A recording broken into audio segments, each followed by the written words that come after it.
e destruírem. Entregá-los-ei ao deserto, em todos os reinos da terra, por causa de Manassés, filhos de Ezequias, rei de Judá, por tudo que fez em Jerusalém. Quem se compadecerá de ti, ó Jerusalém? Ou quem se entristecerá por ti? Ou quem se deterá para perguntar pelo teu estar? Os irmãos podem dizer amém? Amém. Vou contar até 3 e os irmãos repetem o tema escolhido desta noite. Amém? 1, 2, 3. Porventura não poderei fazer de vós como fez chorei, ó casa de Israel. Diz o Senhor: eis que como barro na mão do oleiro, assim sois vós na minha mão, ó casa de Israel. Mais uma vez. 1, 2, 3. Não poderei fazer de vós como fez chorei, ó casa de Israel. Diz o Senhor: eis que como barro na mão do oleiro, assim sois vós na minha mão, ó casa de Israel. Amém. Podem tomar assento. O tempo que nós temos, eu quero antes, deixa eu ver quantos temos. O grupo tem 4 DVD. Um é a mentira de Ananias e Safira, o outro é o Condom do Sangue.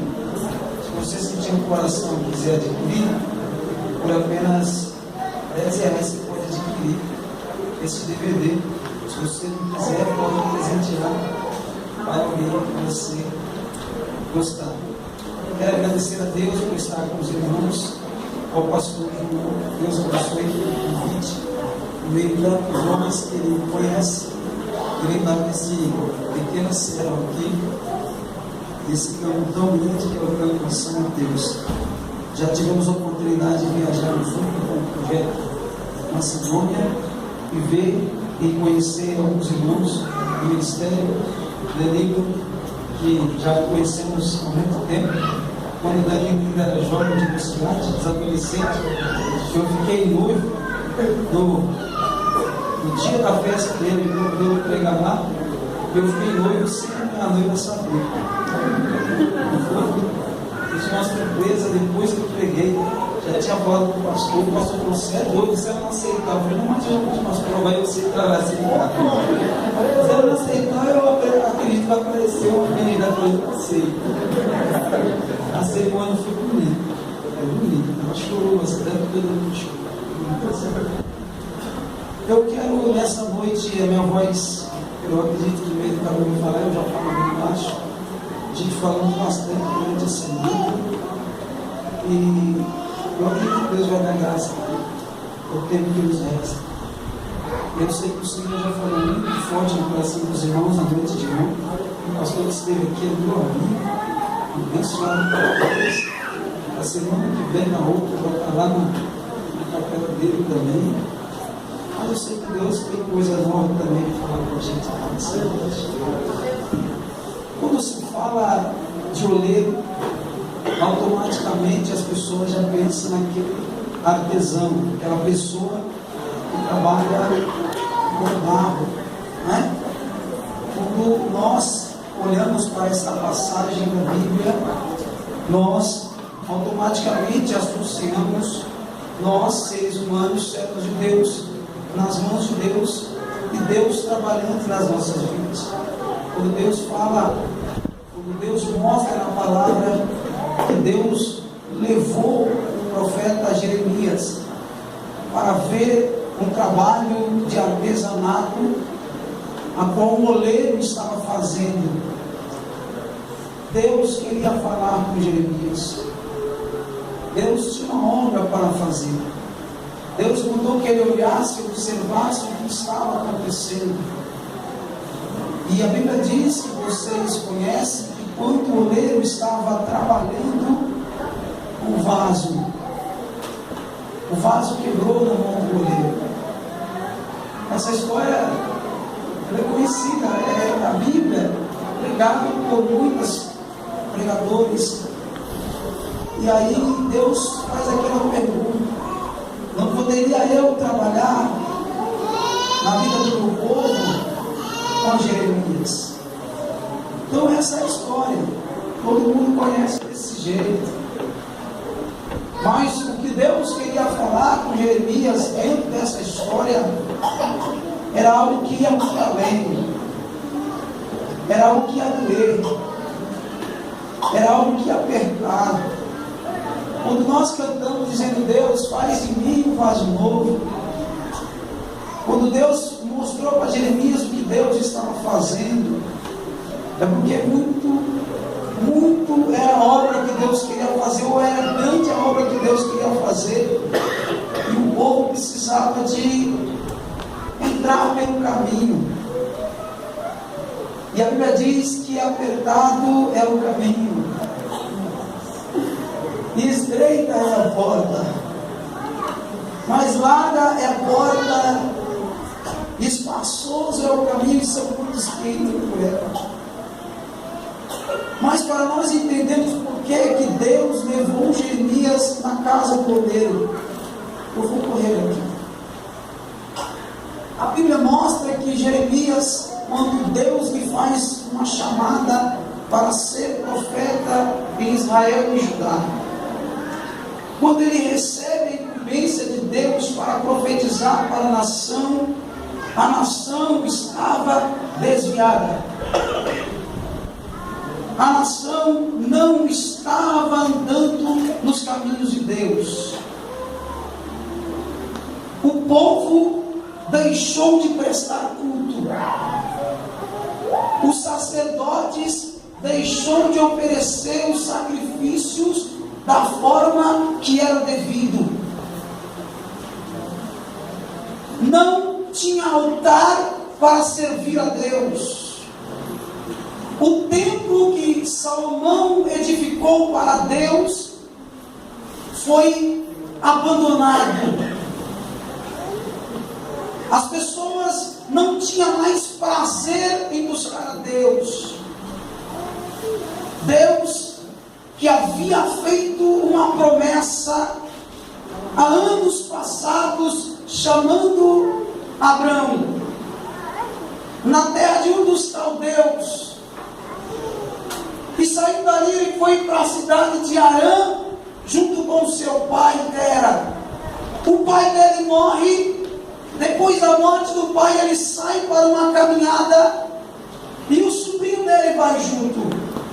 Deus lhe faz uma promessa que dele seriam benditas todas as famílias da terra.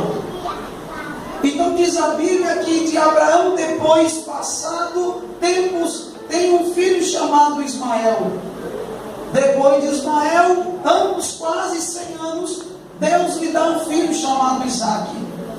De Isaac também seriam benditas todas as famílias da terra. De Isaac vem 2 filhos chamados Jacó e Esaú. Esaú nega ou não quer ou rejeita a sua primogenitura e troca por um prato de lentilha. Jacó vai, como diz o seu nome, usurpador, e compra, ganha, toma a bênção do seu irmão. Foge para uma terra distante, se casa, tem filhos. O seu irmão se torna um homem também poderoso.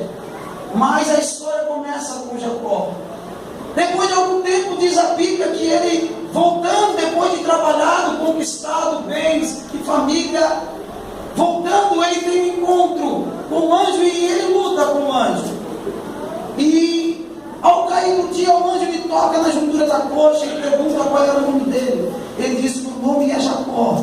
Ele disse: você não vai ser mais o seu nome Jacó, porque lutaste com Deus e prevaleceste, seu nome vai ser Israel.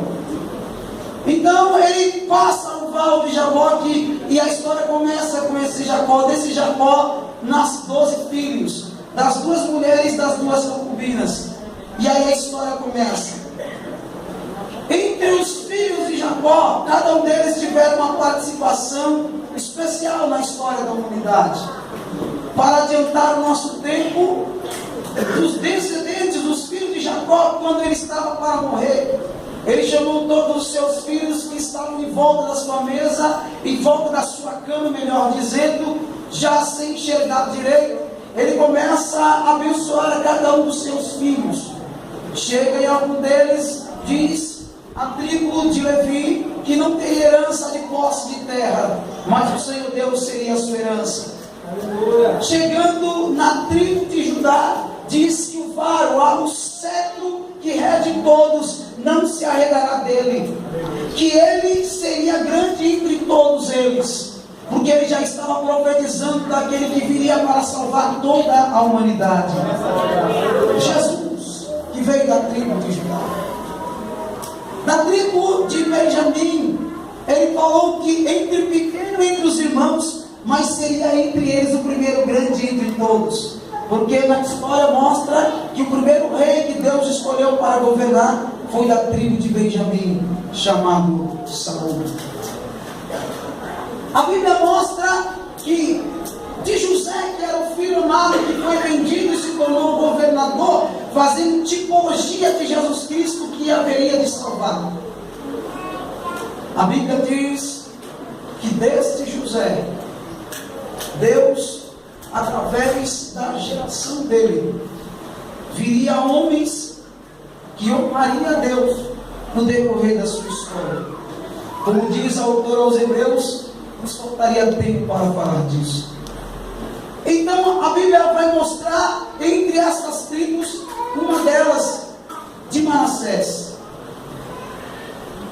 No decorrer da história, depois que Deus chama Saul, e Saul é rejeitado porque não obedeceu à ordem de Deus, Deus foi no meio de um rebanho de ovelhas, escolheu um moço que aparentemente aos olhos das pessoas não tinha uma estatura para ser um guerreiro, mas a Bíblia diz que ele tinha uma beleza.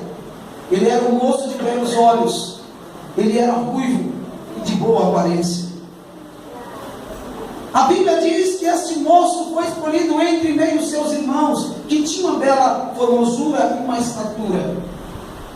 Mas quando o profeta Samuel chega e olha para a aparência do primeiro irmão, pensou que era aquele que Deus havia escolhido, mas não era. Deus olhou para Samuel e disse: Samuel, não olhes para a aparência, porque o homem vê o que está diante dos seus olhos, mas eu, Senhor Deus, conheço o que está dentro do coração. Então diz a Bíblia que passando-se os filhos que estavam dentro de casa, se Deus havia falado para o profeta que Deus havia escolhido entre aquela família, naquela família que habitava em Belém, que também tem uma história de Belém, foi lá que nasceu o nosso Senhor. Nós faltaríamos tempo para isso também. Então ele pergunta: os teus filhos passaram diante da minha presença e nenhum desses Deus confirmou. Acabaram-se os teus filhos? Acabaram-se os mancebos? Então diz a Bíblia que o pai disse: ainda falta um, falta o menor. O profeta diz: então nós não sentaremos à mesa enquanto ele não chegar. Mandou que fossem ao campo e trouxessem o menino. E quando Davi vem chegando com o seu cajado e a sua funda, que era o seu instrumento de trabalho, entrando dentro da tenda, Deus fala no coração de Samuel: levanta-se, porque esse é o que eu escolhi para governar o meu povo Israel. Aleluia. A Bíblia diz que Samuel levanta-se, oferece o sacrifício, pega o cântaro de óleo e unge-o com o óleo da unção. Naquele momento diz a Bíblia que o Espírito de Deus repousou sobre ele e ele foi cheio do Espírito Santo. A história nos mostra que passado tempos depois, Saul está numa peleja, 40 dias trava. A Bíblia diz que não se trava a peleja, porque quando a peleja vai se travar, aparece um homem de uma alta estatura, e todos os filhos de Israel fogem da presença dele. Então aquele homem começa a proferir blasfêmias contra Deus e contra o exército de de Deus, dizendo que não há homem em Israel para ir diante dele. Não precisava todo o exército guerrear, mas se houvesse um homem que tivesse coragem para enfrentar o gigante Golias, fosse, e aquele que vencesse a guerra ia mostrar qual era o exército poderoso, e aquele seria o servo de todos. Diz a Bíblia que 40 dias isso acontecendo, não apareceu um sequer valente. Um dos irmãos de Davi fazia parte do exército e era aquele que estava na frente de combate, que estava diante do rei, mas não ousou. Chegou o momento que o pai chamou o filho Davi e disse: meu filho, a batalha está lá travada, eu preciso saber notícia do que está acontecendo. Pega um bocado d'água e um pouco de pão e um pedaço de bolo e leva para os seus irmãos e me traz notícia. Ele foi para ver o que estava acontecendo e levar a notícia ao pai. Quando ele chega, ele vê que a luta não se trava. De repente aparece um alto homem e todos correm da presença dele. De repente ouve-se um homem dizer, pelo mandato do rei: há um homem em Israel que vá diante desse gigante e vença, e este homem será honrado em todo Israel. A sua família será isenta de pagar impostos todas as gerações, e ainda darei uma das minhas filhas para casar, e o seu nome será afamado em todo Israel. Diz a Bíblia que o rei, fazendo esta apelação, e não apareceu um valente sequer.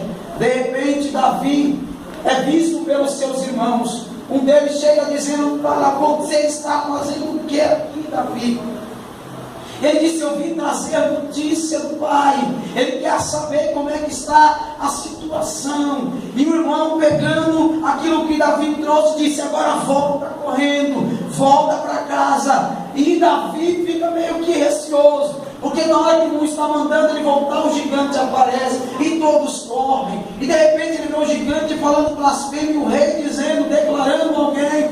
Ele manda dizer ao rei que ele tem coragem de ir. O irmão tenta o impedir aí, mas a Bíblia mostra que o rei, não vendo outra opção, ele manda aquele moço. Quando o rei vai chegar diante do moço, diz: meu filho, você vai ter coragem para isto? Nós estamos aqui há dias e não apareceu ninguém para guerrear. E eu vejo que você não tem uma estatura de um guerreiro, você não tem uma espada de guerreiro, você até não tem nem porte de guerreiro. Mas toma aqui a minha armadura, toma aqui a minha estrutura. A Bíblia diz que Davi ainda põe as armas, pega o capacete, pega a lança. Saul, quando Deus escolheu através de Samuel, ele era um dos homens mais altos de Israel. Ele falou: eu não consigo nem sair do lugar. É mais ou menos eu aqui, estou pregando, pegar o terno do pastor João, não está certo, a manga vai passar aqui, a calça vai dar umas 20 dobras lá embaixo, não está certo. Ele é maior que eu. Era isso que Davi estava dizendo nessa analogia. Ele falou: não, eu vou com o que eu tenho. A diferença dele, ele sabia o que é que ele tinha. Aleluia. Eu vou com o que eu tenho, preciso correr. Eu vou com o que eu tenho. O rei falou: você vai mesmo? Ele disse: eu vou. Vocês me conhecem? Eu também conheço vocês. Eu sei que o Senhor é rei, mas eu vou contar uma historinha. Eu sou pastor de ovelha. Quando eu estava cuidando do rebanho do meu pai, apareceu um urso, deu das ovelhas. Eu corri atrás dele e eu peguei as ovelhas que estavam com ele e eu matei ele. Você sabe o que é um urso? Quando ele fica de pé, a altura que ele chega, o leão, conhecido como o rei da selva, ele diz: apareceu um filho de um leão. Ele pegou uma das ovelhas de meu pai e pensou que ia comer, mas eu não deixei não. Eu fui atrás dele, eu peguei ele e matei ele. E quem é esse incircunciso filisteu que está afrontando Deus de Israel e o seu exército? Ele vem a mim com espada, com lança e capacete, mas eu sei com quem eu vou em nome do Senhor dos exércitos, e Ele está aqui nesta noite. Então diz a Bíblia que ele foi, essa é a história, e ele venceu o gigante, porque precisa pular a história gigante. E aí desce Davi, que lá na frente, depois da morte de Saul, um dos filhos dele reinou, e depois que um dos filhos dele morreu, Davi foi colocado como rei de Israel. Davi lutou muitas batalhas e venceu todas aquelas que ele foi em nome do Senhor. Passou por um período difícil da sua família. Na morte de Davi, antes da morte, propôs no coração em fazer o bem para Deus, porque a arca que Deus havia falado para Moisés fazer, não foi qualquer coisa a arca. A arca era a semelhança daquilo que ele viu, que Deus lhe mostrou no céu. A arca era um caixote feito de madeira, que em cima tinha 2 querubins com as asas abertas, que estava diante da tampa do propiciatório, que era a tampa que tampava a arca. Dentro da arca havia um vaso de ouro que tinha um maná que Deus deu no deserto. Havia a tábua da aliança que Deus havia falado, escrevido para ele com os 10 mandamentos. E quando o povo disse para Moisés que ele havia chamado Arão para ser sacerdote, porque era irmão, Moisés falou: então vamos ver quem é que Deus chamou. Pega aqui 12 dos filhos de Israel e põe a vara lá, e depois nós vamos ver. A vara que tiver dado fruto foi essa que Deus escolheu. E a vara tinha que estar seca, sem folha nenhuma, tinha que acordar todos os dias. E implantaram as varas lá. E quando foram no outro dia, a vara de Arão floresceu e também deu fruto. Quando Deus chama, a vara pode estar seca, mas se Deus chamou, vai dar fruto. A Bíblia diz que então eles viram que Deus havia chamado sim o Arão, e da descendência dele Deus ia chamar os sacerdotes. Essa foi a história. Então, dentro deste cenário espiritual que ele viu, que Deus lhe mostrou, estava lá. E aí a semelhança daquilo tinha que levar no ombro, porque aonde estava a arca estava a presença de Deus. E aonde está a presença de Deus tem festa. Aonde está a presença de Deus tem poder. Aonde está a presença de Deus tem glória. Aonde está a presença de Deus alguma coisa acontece. Aonde está a presença de Deus, alegria no meio do povo. Diz a Bíblia que passou o momento da história que a arca ficou perambulando por muitos lugares. E de repente Davi ficou sabendo que na casa de um homem chamado Obed-Edom, por 3 meses Deus havia abençoado a casa dele. Deus mandou fazer um propósito no coração de Davi de trazer a arca de novo. E Davi trouxe a arca. E a Bíblia diz que quando Davi veio trazendo a arca, ele entrou no meio do povo e começou a dançar, porque na presença de Deus diz a Bíblia que há liberdade. Tem gente que se assusta quando alguém dança, quando alguém canta, quando alguém pula, quando alguém... Irmão, na presença de Deus, se tiver no Espírito de Deus, há liberdade. Se tiver na carne, deixa ele, que lá na frente vai aprender. E se tiver endemoniado, repreende, que o diabo vai embora. Mas vamos continuar, porque o gosto aqui não é muito bom. Diz a Bíblia que quando Deus falou com Davi, ele veio cantando, salmodiando, se alegrando muito por causa da arca. E aí ele abençoou o povo, abençoou as mulheres, abençoou os sacerdotes, abençoou todo mundo.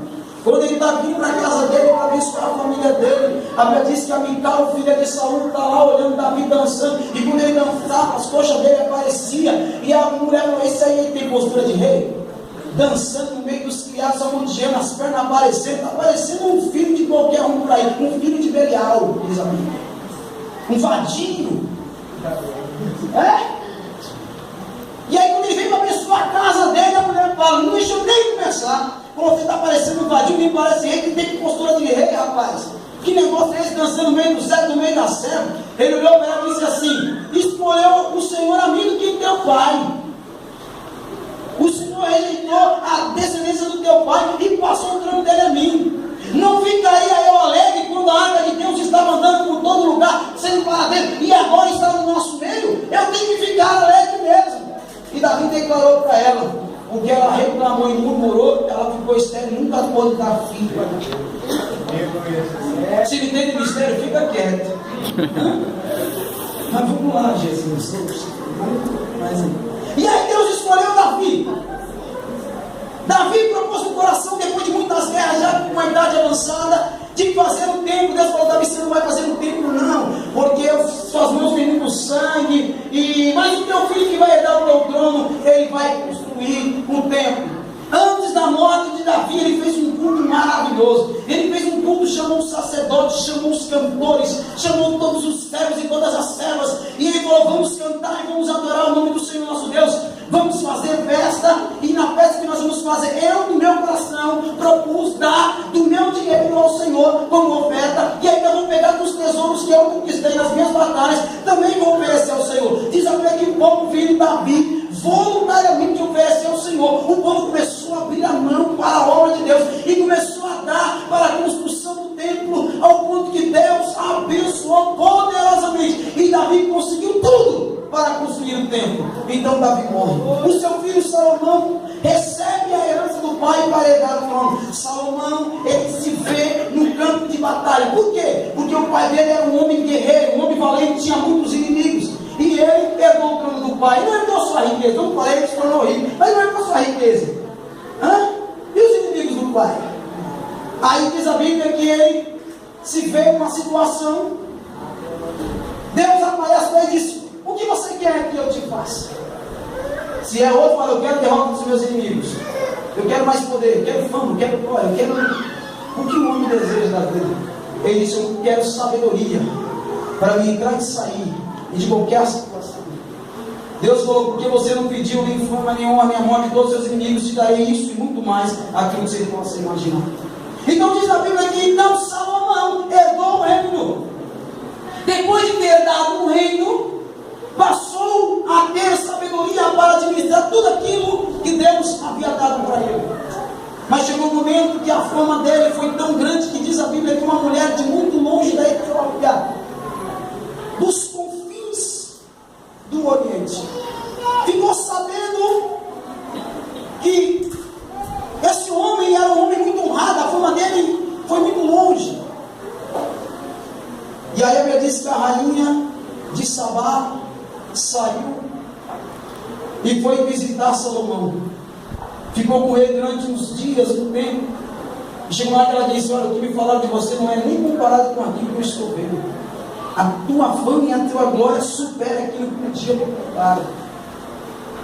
Diz a Bíblia que então ela volta para a sua cidade. Salomão continua a administrar.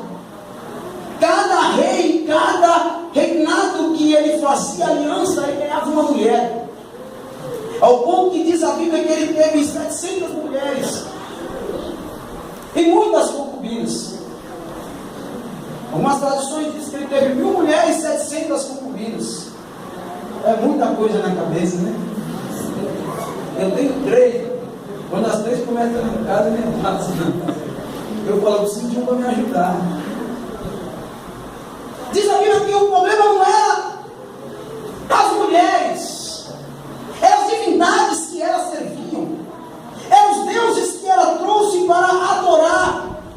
E chegou um momento que Salomão entrou pelo caminho. Ele entrou pelo caminho. Quando ele já está velhinho, ele entende que tudo que ele viveu foi vaidade. Aí o coração dele volta para Deus, ele diz: vaidade, vaidade, diz o pregador, tudo é vaidade. O que você tem que fazer, guarda o teu coração e guarda o teu pé. Ele vai ensinar o jovem de jovem: lembra do teu Criador no dia das tuas mocidades. Antes que venham os maus dias e não haja nele prazer nenhum. Eu vivi uma vida inteira, não tive prazer de nada. Antes que os olhos, quer dizer, antes que você comece a diabetes aumentar e ficar cego, antes que os dentes pelas caras comecem a cair, ele está dizendo isso. Se tem prazer em alguma coisa, que prazer que é? Comer e beber e se alegrar com a mulher que ama. Então ele começa a dar um ensinamento. Mas no reino dele, por causa das divindades que ele trouxe, Deus falou: eu vou dividir o reino, mas não vou dividir por causa de Davi teu pai, mas o teu filho, no reino do teu filho, isso vai acontecer. Ele tinha um moço no reino de Salomão chamado Jeroboão. Jeroboão era um moço formoso, um homem corajoso, que quando Saul fez algo que não era para fazer, que o Salomão também fez. Ele não honrou uma história. E aí a Bíblia diz que quando Saul passou por esse fato, o Salomão também passou. A Bíblia diz que quando ele morre, o Jeroboão havia saído do reino dele e foi para o Egito. Quando o filho dele passou a reinar, Jeroboão, ele ficou sabendo que Jeroboão havia reinado, Roboão saiu do Egito e foi lá para Israel. E aí a Bíblia diz que ele chegou para o povo e disse assim: olha, o povo vai te servir, todo o reino vai te servir, mas para te servir, você precisa abaixar o jugo pesado que o seu pai impôs. Nós pagamos muitos impostos para o seu pai Salomão, diminui o imposto e nós vamos te servir. E aí ele falou: me dê 3 dias, vocês vão vir aqui. Ele foi atrás dos anciões e falou: o povo quer que eu diminua os impostos, o que vocês acham? Os anciões sabiam que o pai havia colocado um jugo muito grande. Falou: não, diminui o imposto do povo, e o povo vai te aclamar rei, você vai ser honrado. Ele saiu de lá e foi se consultar com os jovens, com os amigos, cresceu com ele. O jovem falou: nada disso, se jovem consultar com o jovem não dá certo não. Tem que pegar os cabelos brancos, já viveu, já sabe o que passou, sabe como é que é a vida. E a gente começa a ganhar uma idade, não vou dizer que está tudo que eu tenho muito, mas uma idade, a gente acha que é alguma coisa. Não, senta com aqueles que tem cabelo branco, ele já viveu aquilo que você está passando, tem experiência para te contar. Paulo ensinou isso. Nós vamos caminhar para minha frente. Eu acho que eu tenho 5 minutos só para cumprir, mas eu vou pular bastante coisa. A Bíblia diz que ele passou por essa situação e depois de 3 dias se reuniu com o povo e ele falou assim: olha, é o seguinte, ele foi no conselho dos jovens: se meu pai assaltou vocês com uma açoite, eu vou assaltar com um escorpião. O meu dedo mindinho é mais grosso que o ombro do meu pai. Aí o Jeroboão falou assim: então nós não vamos te servir. Porque um profeta havia encontrado com Jeroboão, falou para ele que Deus tinha chamado ele para ser rei de Israel. E deu as 10 tribos, que o reino ficou dividido e está dividido até hoje, Israel. Ficou 10 tribos com um canto e 2 tribos com o outro. As 2 tribos ele ficou com a tribo de Judá e a tribo de Benjamim. E a tribo de Dan, a tribo de Naphtali, a tribo de Assé, a tribo de Zebulon, a tribo de Gad, a tribo de... Ficou tudo com o Jeroboão. O tempo passou, a Bíblia diz que os inimigos começaram a se levantar contra ele. Morre esse Roboão, morre Jeroboão, e começa a vir um monte de reis sobre a terra. Para adiantar, vem um rei chamado Manassés, que era filho de Ezequias. Lembra de Ezequias? Não lembra não, porque faz tempo. Só uma pegada. O Ezequias é aquele que ficou doente. Daí ele orou a Deus, virou a cara para a parede e disse: Senhor, lembra-te de mim, porque eu tirei os altares que havia dentro da sua casa, que haviam colocado, e os postes de ídolos. E ele orou e chorou, o Senhor ouviu. O profeta Isaías voltou e disse: o Senhor vai te acrescentar mais 15 anos de vida. O filho dele reinou, e ele fez tudo o que era mal. Ele não andou nos caminhos do seu pai. A Bíblia diz que ele fez tudo o que era mal, ao ponto que ele pegou um dos filhos dele, foi até um altar que havia levantado, chamado Deus de Moloque, que o povo sacrificava as crianças no altar, matava as crianças para o altar daquele Deus, e havia levantado outros deuses, como o Deus de Baal, que era adorado. Ele levantou também e passou a servir a esses deuses, e fez com que o povo se desviasse, ao ponto que o local onde ele fazia esses sacrifícios foi chamado de Vale de Daf, ou Vale de Inom, ao ponto que chegou um momento que corpos de pessoas começaram a ficar aparecendo, e isso foi mal aos olhos de Deus. Eles matavam as crianças, e Deus não aceita sacrifício humano. Aí você pode dizer para mim: e o de Isaac? Deus queria aprovar o coração de Isaac, porque no futuro Deus ia prover o cordeiro, porque Isaac jamais seria o cordeiro. E quando ele foi para imolar, Deus falou pelo anjo: não faças mal ao teu filho, porque agora sei que temos a Deus. Porque ele já havia profetizado, e o autor aos Hebreus escreveu que ele ia fazer aquele ato, e ele queria que Deus era poderoso, que dentre os mortos poderia trazer o seu filho a vida. Aleluia. A história é muito grande, mas diz aqui a Bíblia que depois que ele faz essas matanças, Deus levanta o profeta Isaías e diz que através daquilo que o povo estava vendo, que o povo desviou da presença de Deus. O povo deixou de cumprir as bênçãos do monte que Moisés havia determinado no livro de Deuteronômio, no monte Gerizim e no monte Ebal, o monte que Deus derramava as bênçãos. Bendito serão os entrares, bendito serão os saídas, bendito será o fruto da tua terra, bendito será a sua nascedeira, bendito será o teu filho, bendito será a tua terra, bendito será a sua casa. Mas se não fizeres o que vão aos olhos do Senhor, todas as maldições que estão nesse livro virão contra ti. Maldito será a tua terra, maldito será o teu filho, maldito será a tua casa, maldito.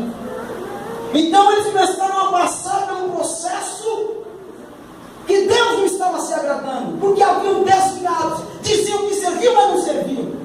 Diziam que adoravam, mas não adoravam. Diziam que cantavam, mas não cantavam. Diziam que sacrificavam, mas era só para comer a carne dos animais que eram levados, mas não tinham compromisso algum com Deus. Então diz a Bíblia, para adiantar a história que não tem mais tempo, diz a Bíblia que o moço, olhando para ele, não tinha parecer e nem aparência de profeta, e nem se julgava um profeta.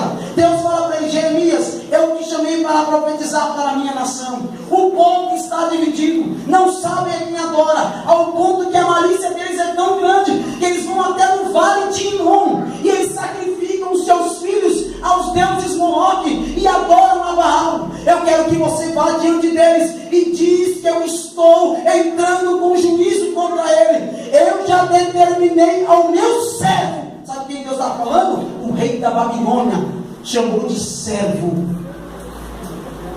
Eu já determinei ao meu servo que vai trabalhar no meio do meu povo. Há momento da vida que as coisas se tornam difíceis. Momento da vida que as coisas começam a apertar. Há momento da vida que as coisas não dão certo.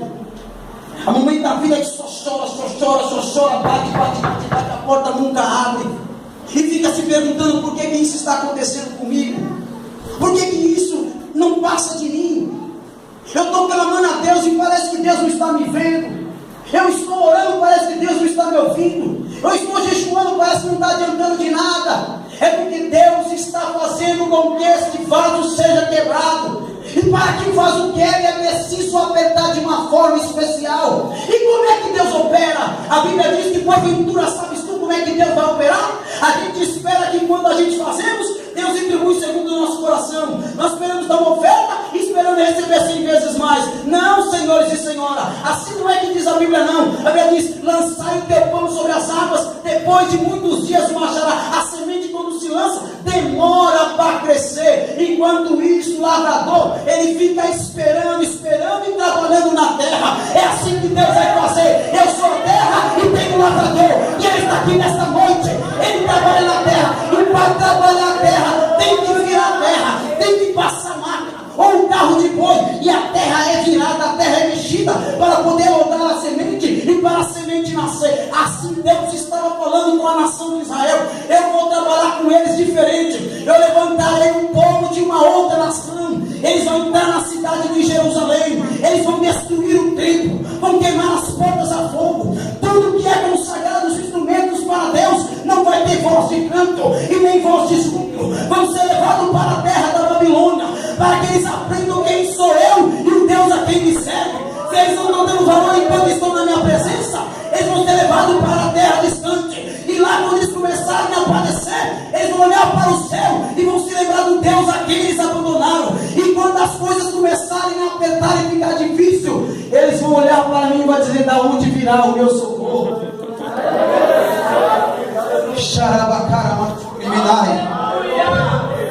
As coisas estão apertando para você. As coisas estão ficando difíceis. A porta está de bronze. O céu não chove na tua terra. Você está se sentindo quebrada e quebrado. Eu vou te dizer: ainda bem, porque Deus está te amassando. E quando Ele está te amassando, Ele vai fazer uma grande obra.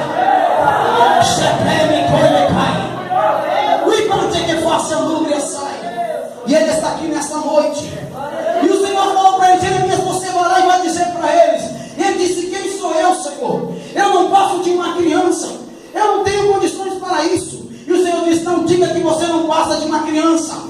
Antes que você se formasse dentro do teu ventre, eu te escolhi para você saber o que Deus estava dizendo para ele. Quando o homem ou a mulher está tendo relação sexual, e quando o homem lança o sêmen dentro do ventre da mulher, saem milhões para poder entrar no ventre. Alguns, como o nosso irmão aqui, entra 2, como o nosso irmão Emerson entra 2, ele é gêmeos. Entende? A Bíblia diz que alguns acontece isso, mas na grande maioria sai um. Se é gêmeos, não, então sai um. Se é gêmeos, então sai um. Se é gêmeos, então foi um. É gêmeos? Não, então foi um. É gêmeos? Não, então foi um. Você também, então é um.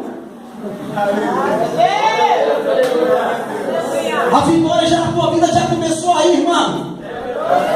Entre milhões, você que está aqui nessa noite, Deus escolheu você.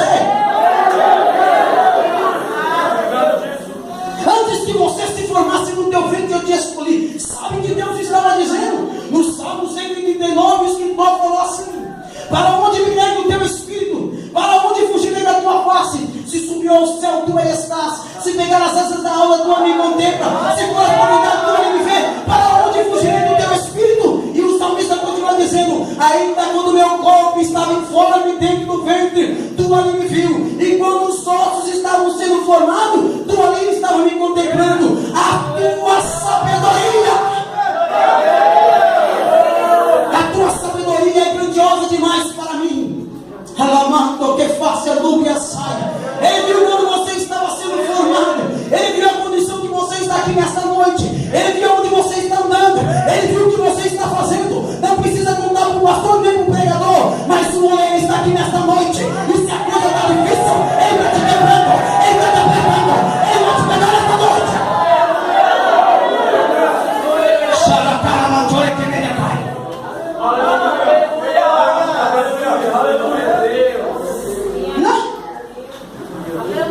Cantamos assim: vale do Senhor um santuário puro e santo e verdadeiro. Com gratidão eu faço essa oração. Santuário, santuário quebrado. Ai, Deus não habita, não. Aleluia. Deus mandar fogo, ele teve que consertar o lugar. Aleluia. Para Deus poder trabalhar. Aleluia, Jesus. Deus falou: eu tenho uma aliança. Aliança eu não quebrei. Nunca quebrei uma aliança. Você tem uma ideia que Deus nunca quebrou uma aliança? Quando ele fez a aliança com a terra, que não destruiria a terra mais com água, sabe o que ele faz? Para se lembrar. Se você não se lembra, ele se lembra. Mesmo quando a chuva e quando não chove, aparece um arco-íris no céu. E esse arco-íris está diante do trono do Senhor. A Bíblia diz que é um arco que está sobre o teu trono. E esse arco reflete para nós. E quando olhamos para esse arco, Deus está falando: a minha aliança está de pé.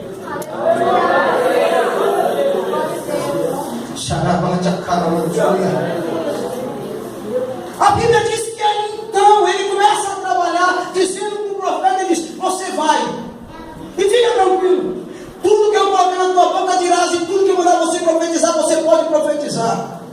Ele diz: para começar a profecia, você pega um cinto de couro e vai até o rio Eufrates e enterra junto umas pedras e deixa lá. E depois eu vou te dar ordem, você vai e pega ele. A Bíblia diz que passados os dias o Senhor falou: vai lá, Jeremias, e pega o cinto de couro. E o cinto está fedido, está fedendo, o cheiro está ruim. E o Senhor disse: pega esse cinto e vai diante do templo e profetiza na porta do templo. E diz para o povo voltar-se para Deus, porque o juízo virá. Assim como este cinto está apodrecido diante dos teus lombos, assim está o meu povo. Assim como o povo está cheirando mal, assim o cinto está diante de si, e assim está o meu povo. O meu povo está cheirando mal. E os dias de hoje não é diferente. O Deus nosso não destruiu a terra ainda, porque é um povo zeloso e que busca Deus e de boas obras. Mas que este povo brevemente vai subir ao soar da última trombeta. Mas se ainda a trombeta não soou, e você está aqui nesta noite, e você está rachado, e você está quebrado, e você está torto, o oleiro está aqui nesta noite para te endireitar ainda. Eu sinto a presença dele. Eu preciso terminar. Ele está aqui nessa noite. Eu sinto a glória dele, eu creio que você está sentindo também. Então diz a Bíblia que o Senhor disse: o mal virá do norte. Deus falou para o Nabucodonosor, disse: vai, levanta e entra na cidade, toma tudo que é deles. Deus deixa o inimigo levar? Deixa, eu acho que deixa aqui. Entra lá, toma tudo, leva o ouro, leva os instrumentos dos cantores consagrados dos filhos de Asaf, leva tudo, leva para a Babilônia, leva os vasos de ouro, leva os mais nobres, leva eles todos, leva todo mundo. Ficou só os pobres na cidade. A Bíblia diz que o Jeremias falando com eles, e o povo ainda não queria ouvir, e alguns deles se levantaram para querer apedrejar o profeta, para querer maltratar e querer matá-lo. É fácil. E nas igrejas por aí, eu sei bem o que estou dizendo, não vou nem uma nem duas não. Se pudesse, pegava todo dia. Aí tem dia que a voz falha, tem dia que não dá. Porque se fosse, não era de segunda a segunda. A grande maioria é assim, Deus vai te dar e maravilha, glória a Deus. Aí o povo roda, o povo pula, o povo sapateia. É coisa linda, irmão. Irmão, nesta noite Deus vai abrir a janela do céu com glória. A bênção vai descer sobre vós com glória. Irmão, Deus está mandando dizer para você: ô glória. Ô glória mesmo. Eu disse: faz o seguinte, desculpa que eu vou apertar o negócio. Quem não tiver consertado, o negócio vai pegar. Ele disse: para você saber, para terminar, porque eu não tenho mais tempo, para você saber o que eu vou fazer com o povo, sabe aquela olaria que tem aqui em Jerusalém? Vai lá, eu vou ver, eu vou te mostrar o que eu vou fazer com esse povo. E ele foi. Quando ele está chegando na olaria, ele fica olhando o oleiro trabalhar. O oleiro está sentado, tem um pedalo. No pedalo tem uma corrente, uma correia. Enquanto ele pedala, faz com que um mastro segure uma tigela. Em cima dessa tigela tem um produto da terra, que nós chamamos de barro.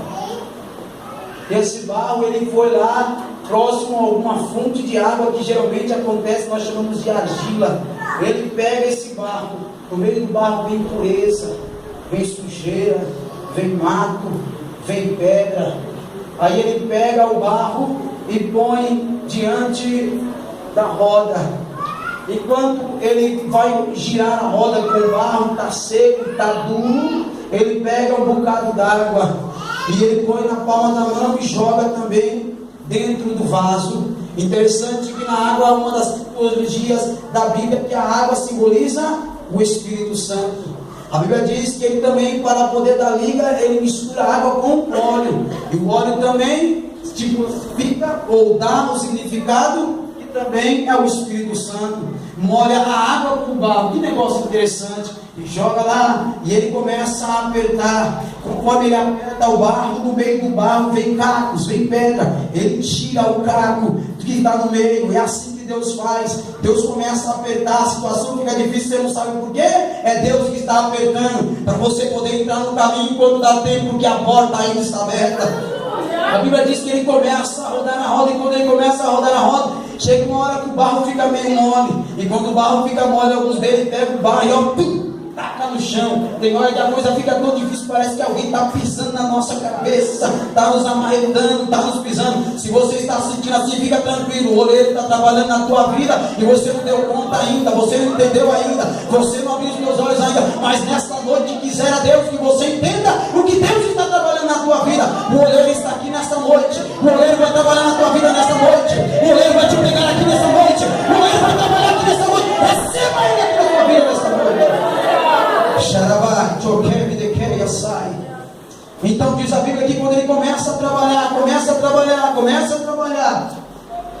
de repente ele observa que há um vaso na mão do oleiro. Irmãos, há um vaso na mão do oleiro. E o vaso não era de ouro, O vaso não era de prata. O vaso não era de bronze. O vaso era de barro.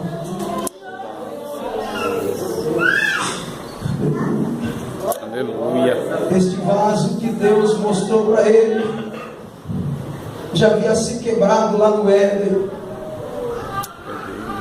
E quando o vaso quebrou no Éden pelo pecado da desobediência, todos os vasos vieram rachados depois dele.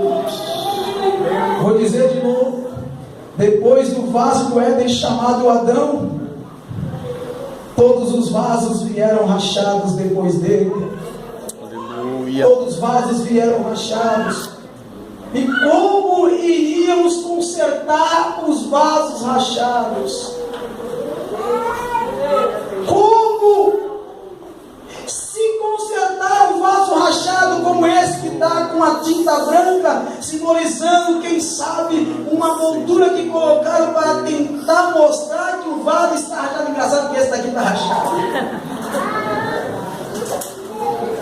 Se for água aqui, vai correr água pelo racho. Mas há um oleiro. Esse oleiro é aquele que foi a semelhança da arca. Por que a semelhança? Porque ele está sentado no trono. Acima dele há os serafins que estão acima dele, que tem 6 asas. Com 2 cobre os seus rostos, com 2 cobre os seus pés, com 2 eles voam. E tem um cântico dizendo que Deus é santo, que Deus é santo, que Deus é santo, que Deus é santo, e que toda a terra está cheia da sua glória.